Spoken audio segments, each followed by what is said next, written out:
बिस्मिल्लाहिर्रहमानिर्रहीम। अस्सलाम वालेकुम मेंबर्स व्यूअर्स, होप सब खैर खैरियत से होंगे। आज की वीडियो में जी एक तो डिस्कस कर लेते हैं मार्केट ने जो एक बुलिश मोमेंटम कंटिन्यू किया था और थोड़ी नेगेटिव क्लोजिंग आई है, तो क्या आने वाले दिनों में ये जो बुलिश ट्रेंड आया था ये कंटिन्यू करेगा या दोबारा से फिर उसी वॉलेटिलिटी में जा रहे हैं हम, जिसमें काफ़ी अरसे से मार्केट है। और दूसरा ये कि कुछ न्यूज़ और कुछ रिज़ल्ट्स कुछ स्टॉक्स के वो ऐसी हैं कि आप उन स्टॉक्स को कंसिडर कर सकते हैं फॉर लॉन्ग टर्म भी, और शॉर्ट टर्म के लिए भी उसकी स्ट्रेटजी बना सकते हैं। तो लॉन्ग टर्म स्ट्रेटजी क्या है और शॉर्ट टर्म स्ट्रेटजी क्या है, वो हम पहले भी कुछ स्टॉक्स की डिस्कस करते हैं। उसको दोबारा से जो लेटेस्ट रिज़ल्ट्स आए हैं या न्यूज़ आई हैं उसके अकॉर्डिंगली डिस्कस कर लेते हैं, क्योंकि उन स्टॉक्स को फोकस करना जो है वो इस वक्त इंशाल्लाह ताला फ़ायदे में रहेगा। तो सबसे पहले आ जाए मार्केट की तरफ। मार्केट ने आप सबको ही पता है रीज़न उसकी कि जो ये सागदार की वापसी थी वो एक ऐसी न्यूज़ थी कि जिसके ऊपर मार्केट में एक बुलिश मोमेंटम बना कि जी अब डॉलर भी नीचे आएगा, कुछ पॉपुलर डिसीजंस होंगे। ये तो पता ही है, क्योंकि आने का मकसद ही ये है कि कुछ चीज़ें जो कि काफ़ी अरसे से रुकी, जिस तरह पेट्रोल प्राइसेस ख़ास तौर पे वो इंटरनेशनल मार्केट में काफ़ी डाउन चली गई थी, लेकिन वो यहाँ पर उसमें कमी नहीं की गई। तो वो अब एक सब्सटेंशियल जो है डिक्रीज़ आप उनमें देख सकते हैं। फिर जो एक अच्छी चीज़ मार्केट के लिए हो सकती है आने वाले दिनों में वो ये है कि मॉनेटरी पॉलिसी में अगर इंटरेस्ट रेट कम होता है तो ये एक मार्केट को अच्छा बूस्ट जो है दे देगा। प्लस मार्केट के हवाले से भी जो है सिचुएशन लग रहा है कि कुछ आने वाले दिनों में इन न्यूज़ के ऊपर, प्लस इकोनॉमिक साइड से कुछ आगे फाइनेंशियल एड्स आती हैं तो उस पर एक मोमेंटम जो है कंटिन्यू कर सकता है। But at the same time अब प्रॉब्लम कहाँ पे है? प्रॉब्लम आपकी अगेन पॉलिटिकल साइड पे ही है। आप सबको पता है ये जो अब ऑडियो लीक्स आ रही हैं ये कहाँ तक जाती हैं, किस किस्म की ऑडियो लीक्स आती हैं, इसके ऊपर क्या जो सा एक सिनेरियो डेवलप होता है वो नो बडी नोज़। वो आने वाले दिन ही बताएंगे कि ये क्या चीज़ आकर इसी तरह निकल जाएगी या इसकी वजह से कोई नया हंगामा खड़ा हो सकता है या कोई अनस्टेबिलिटी आ सकती है। तो अगर ऐसी सिचुएशन होती है तो फिर अगेन जो है वो मार्केट उसका नेगेटिव इम्पैक्ट लेगी। अदरवाइज़ ये है कि अगर चीज़ें थोड़ा सा इसी तरह स्टेटस को में चलती हैं और इकोनॉमिक साइड पे जिस तरह के हम एक्सपेक्ट कर रहे हैं कुछ पॉपुलर डिसीजंस होंगे, इलेक्ट्रिसिटी की प्राइसेस भी कम हो सकती हैं, पेट्रोल प्राइसेस भी कम हो सकती हैं, इंटरेस्ट रेट भी अगर आने वाले दिनों में कम होता है, तो ये तमाम न्यूज़ जो सी हैं ये वो न्यूज़ हैं जो मार्केट को थोड़ा थोड़ा आप एक्सपोर्ट भी देंगी, थोड़ा सा बूस्ट भी देंगी। तो उस लिहाज से फिर मार्केट आप जो पिछले कुछ हफ्तों से जो बहुत ही वॉलेटिलिटी थी और डिप्रेस थी, लो वॉल्यूम्स थे, उनमें आप बेहतरी देखेंगे जैसा कि अब आप देख रहे हैं। और जो आज भी अगर देखें तो market most of the trading session positive side पे रही। एंड में प्रेशर आया तो उसमें देखें दो चीज़ें होती हैं। जब मार्केट का कॉन्फिडेंस बहुत ज़्यादा डेवलप हो जाता है तो फिर इंट्राडे करेक्शन आनी स्टार्ट होती है और काफ़ी टाइम के बाद जो सी है इंट्राडे करेक्शन आती है। बट अभी क्योंकि मार्केट जो है वो एक न्यूज़ पे और एक सिनेरियो डेवलप होने पे थोड़ा सा बुलिश हुई है, बट उसकी आगे फर्दर कंटिन्यूटी कितनी रहती है वो अभी मार्केट स्टिल कंफ्यूज है। और पॉलिटिकल साइड पे तो आपको पता ही है कि अनसर्टेनिटी स्टिल जो सी है वहीं पर है। तो इसलिए कुछ एक थोड़ा सा 2-3 सेशन जब पॉजिटिव हो जाए तो उसके बाद एक करेक्शन जो सी है वो बनती है। आगे आने वाले दिनों में अगेन वही बाकी ख़बरें पॉलिटिकल साइड पे कैसे आती हैं तो वो डिपेंड करता है कि फिर मार्केट उनका कितना इम्पैक्ट लेती है और उन ख़बरों की इंटेंसिटी कितनी ज़्यादा है कि वो मार्केट को अगर खुदा न खास्ता नेगेटिवली इफ़ेक्ट ना करें। तो उस पूरे सिनेरियो में आप अपनी स्ट्रेटजी देखें। एक होती है लॉन्ग टर्म स्ट्रेटजी, होती है शॉर्ट टर्म स्ट्रेटजी। अपने स्टॉक्स को फोकस करें। जो स्टॉक्स हम डिस्कस करते हैं या आपको लगता है कि लॉन्ग टर्म के लिए आने वाले 3 माह 6 माह, जो जून क्लोजिंग के बाद जो तो रिज़ल्ट आ चुके हैं ऑलरेडी, जो भी उसमें करेक्शन आनी थी वो आ चुकी है, रिज़ल्ट अच्छे हैं। और अब जो नेक्स्ट क्वार्टर के रिज़ल्ट आएंगे डेफिनेटली वो सितंबर क्लोजिंग के बाद आपको पता है कि 15 अक्टूबर से स्टार्ट हो जाते हैं जल्दी। और फिर उसके बाद जो दिसंबर क्लोजिंग आएगी उसमें अगर आपको लगता है कि अच्छे रिज़ल्ट आएंगे तो आप उसको लॉन्ग टर्म प्लानिंग कर सकते हैं। अगर आप शॉर्ट टर्म ट्रेड करना चाहते हैं तो उसके लिए फिर जो सा है वो स्ट्रेटजी होती है कि जैसे ही आपको 10% जो है उससे ज़्यादा प्रॉफिट मिले तो वहाँ पे फ़ौरन प्रॉफिट टेकिंग करें। उसके लिए आप वॉलेटाइल मार्केट में कभी भी आप 30-40% का टारगेट रख के प्ले नहीं कर सकते, क्योंकि मार्केट में भी अप एंड डाउन चलता रहता है और इसी तरह स्टॉक्स की प्राइसेस भी ऊपर नीचे होती रहती हैं। तो बाकी कल के लिए भी जी स्टे पॉजिटिव ओवरऑल।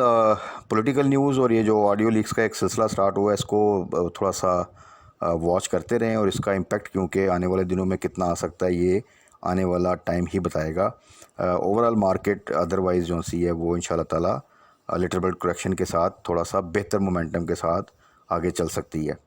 स्ट्रेटजी लेकिन उसमें फिर अगेन वही है कि हाई साइड पे बाई करने से अवॉइड करें जब तक चीज़ें प्रॉपर्ली स्टेबलाइज नहीं होती, और लो साइड पे अच्छे स्टॉक्स को आप बाई कर सकते हैं, बिल्कुल एवरेज कर सकते हैं और फिर उनकी टाइमली प्रॉफिट टेकिंग कर सकते हैं।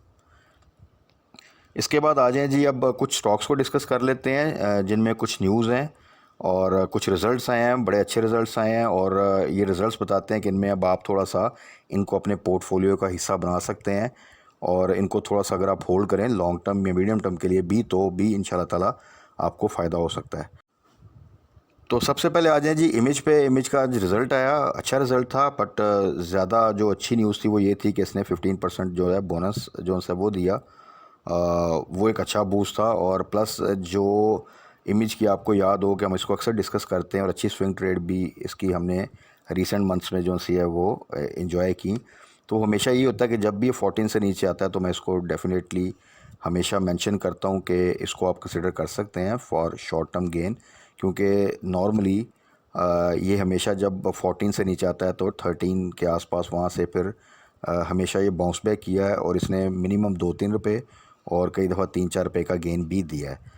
तो अभी भी अगर आप देखें तो ये जब 14 से नीचे था, प्लस इसका रिज़ल्ट भी अच्छा आया, ऊपर से इसने जब बोनस अनाउंस किया तो वो फिर डेफिनेट था कि ये कैप होगा, और वही हुआ। तो जिन दोस्तों के पास अब 14 बिलो इसकी बाइंग है वो इसको होल्ड करें, और जब तक ये कैप जा रहा है इसको आपने होल्ड करना है, और जब इसका कैप ओपन हो और अगर आपको लगे कि ये अपनी स्ट्रेंथ लूज़ कर रहा है तो वहाँ पर आप प्रॉफिट टेकिंग कर सकते हैं। छोटा स्टॉक अगर आपको 10-15 रुपये का गेन मिल रहा है तो आप प्रॉफिट टेकिंग कर सकते हैं, और अगर अच्छी अमाउंट में है तो पार्शियल प्रॉफिट टेकिंग करें, और पार्शियल जो से आप होल्ड कर सकते हैं। तो क्योंकि बोनस अनाउंस किया है तो इसमें भी फर्दर भी रैली इंशाल्लाह ताला बनेगी। उसके बाद आ जाएं जी पीआरएल को मेंशन करने का मकसद होता है कि बेसिकली आप पीआरएल को मेंशन कर लें, अटक रिफाइनरी को, नेशनल रिफाइनरी को, ये अच्छी रिफाइनरीज़ हैं। तो ओवरऑल आपको पता है 4 तो रिफाइनरीज़ हैं उसमें, फिर एक ओवरऑल रिफाइनरी के हवाले से ही पूरी स्ट्रेटजी जो सी वो आ जाती है। तो रिफाइनरीज़ थोड़ा सा प्रेशर में रहने के बाद अब आस्ता आस्ता अगर आप देखें तो आज नेगेटिव मार्केट थी, लेकिन पीआरएल ने ऑल दो के नियर अबाउट आप कह लें कि ब्रेक इवन, लेकिन थोड़ी सी पॉजिटिव क्लोजिंग दी।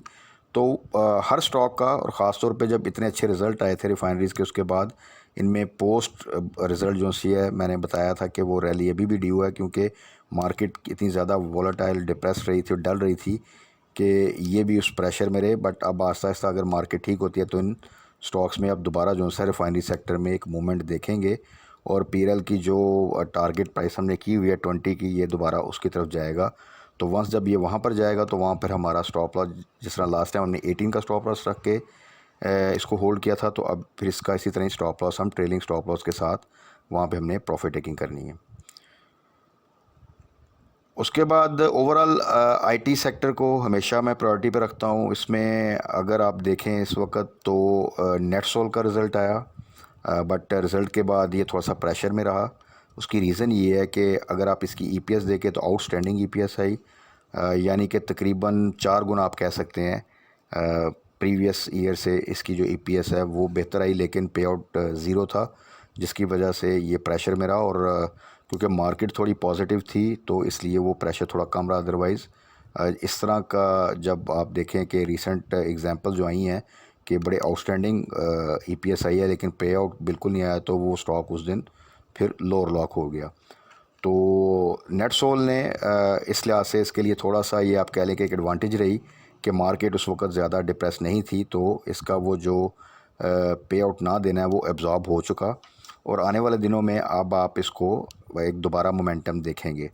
अच्छा, लेकिन एट द सेम टाइम अगर आप देखें, अब पे आउट को आप साइड पे कर दें, जो इसकी अर्निंग आई है और जितनी अर्निंग की ग्रोथ है उस लिहाज से अब इसको आप और थोड़ा सा पीस ऑफ माइंड के साथ टारगेट कर सकते हैं मीडियम टू लॉन्ग टर्म, तो ये आपको अच्छा गेन दे के जाएगा। और मैंने पहले भी कहा है कि इसमें भी आप आने वाले चंद महीनों या चंद हफ्तों में depending upon the market situation आप टीआरजी की तरह एक रैली देखेंगे।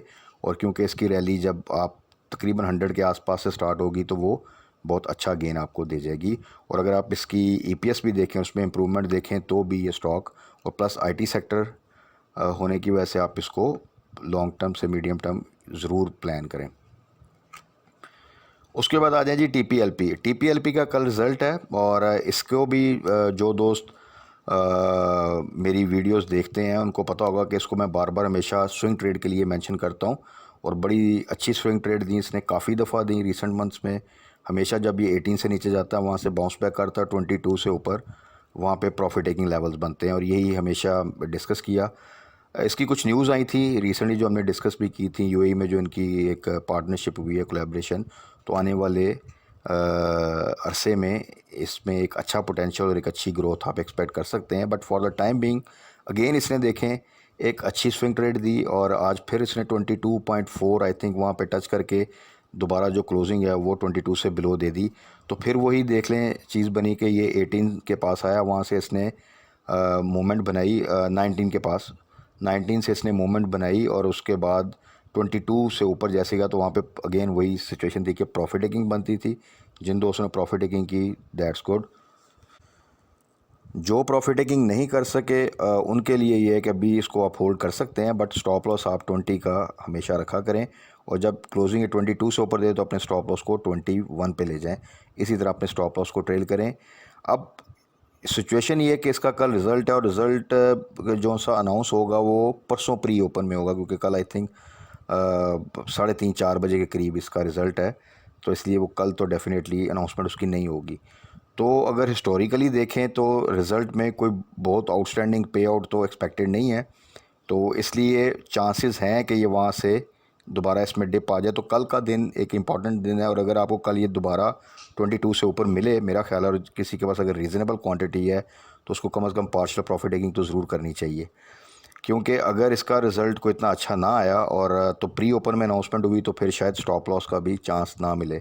सो इसलिए जिन दोस्तों ने भी 19 के आसपास या उससे पहले बाय किया हुआ है, या 20 से नीचे इवन बाय किया हुआ है, तो वो अगर उनको कल 22 से ऊपर दोबारा चांस मिलता है तो वहाँ पे मेरा ख्याल है कि एक दफ़ा एटलीस्ट पार्शियल प्रॉफिट टेकिंग ज़रूर करनी चाहिए। उसके बाद है जी आईटी सेक्टर में वेंसियन को मेंशन करने का मकसद ये है कि वेंसियन का जो रिसेंट रिज़ल्ट आया, और प्लस इसका अगर आप इसको दिसंबर क्लोजिंग के बाद जो इसका रिज़ल्ट आएगा, जिसमें नॉर्मली ये बोनस अनाउंस करता है, और तब तक ये तमाम पॉलिटिकल सिचुएशन और जो भी सिनेरियो है वो काफ़ी हद तक जो है वो क्लियर हो चुका होगा। तो वेंसियन की जो इस वक्त प्राइस चल रही है तकरीबन 70 टू 75 76, ये बड़ी बेहतरीन प्राइस है जहाँ पे आप इसको एवरेज कर सकते हैं, बाय कर सकते हैं, और अपने पोर्टफोलियो में रख सकते हैं। तो आने वाले दिनों में इंशाल्लाह ताला आप इसको इजीली 90 टू 100 का टारगेट कर सकते हैं। तो आईटी सेक्टर का पार्ट बहुत अच्छी कंपनी, बहुत अच्छी ग्रोथ, अच्छे प्रोजेक्ट्स हैं इनके पास, ग्लोबल प्रोजेक्ट्स हैं, तो इसलिए वेंसियन इन एनी केस आपके पोर्टफोलियो में होना है इंशाल्लाह ताला आपको फ़ायदा ही देगा। तो ये तो थे जी कुछ स्टॉक जिनको आज डिस्कस करना इसलिए ज़रूरी था कि कुछ न्यूज़ थी, कुछ रिज़ल्ट्स थे, और कुछ लेवल्स ऐसे थे कि जहाँ पे या तो प्रॉफिट टेकिंग करना बनता है या बाय करना बनता है। तो इसलिए इनको मेंशन किया, और उस स्ट्रेटजी को अगर आप फॉलो करें, तमाम स्टॉक्स में अच्छा पोटेंशियल है, अच्छी ग्रोथ है, और फ्यूचर में भी अच्छे प्रॉस्पेक्ट्स हैं, तो इनको आप कंसिडर कर सकते हैं। बट स्ट्रेटजी वही कि टाइमली प्रॉफिट टेकिंग करनी है, और लो साइड पे बाय करना है, हाई साइड पे बाय नहीं करना। तो इंशाल्लाह ताला आप अच्छा गेन जो है वो कर लेंगे। बाकी कल के लिए अगेन स्टे पॉजिटिव, थोड़ा सा न्यूज़ को फोकस में रखें। आने वाले दिनों में पॉलिटिकल साइड पे क्या सिनेरियो बनता है वही है जो इस वक्त मार्केट को नेगेटिवली इम्पेक्ट कर सकता है। अदरवाइज़ इकोनॉमिक साइड पे होपफुली चीज़ें जो सी हैं पहले से बेहतर होती नज़र आएंगी, और जिसका फिर अल्टीमेटली जो इफ़ेक्ट है वो मार्केट पे पॉजिटिव साइड पे ही रहेगा। तो वो जो पॉपुलर डिसीजंस हैं जो कि एक्सपेक्ट किए जा रहे हैं, अगर वो होते हैं टाइमली उसी तरह जिस तरह की मार्केट एक्सपेक्ट कर रही है, तो मार्केट का ये पॉजिटिव मोमेंटम आप फर्दर थोड़ा सा कंटिन्यू होते देखेंगे। तो बाकी कल मार्केट क्लोजिंग के बाद फर्दर डिस्कस कर लेंगे क्या स्ट्रेटजी होनी चाहिए, क्या न्यूज़ हैं, और कौन से कुछ स्टॉक्स हैं जिनको हम कंसिडर कर सकते हैं। तब तक अपना ख्याल रखिएगा, दुआ में याद रखिएगा। Stay blessed. अल्लाह हाफ़िज़।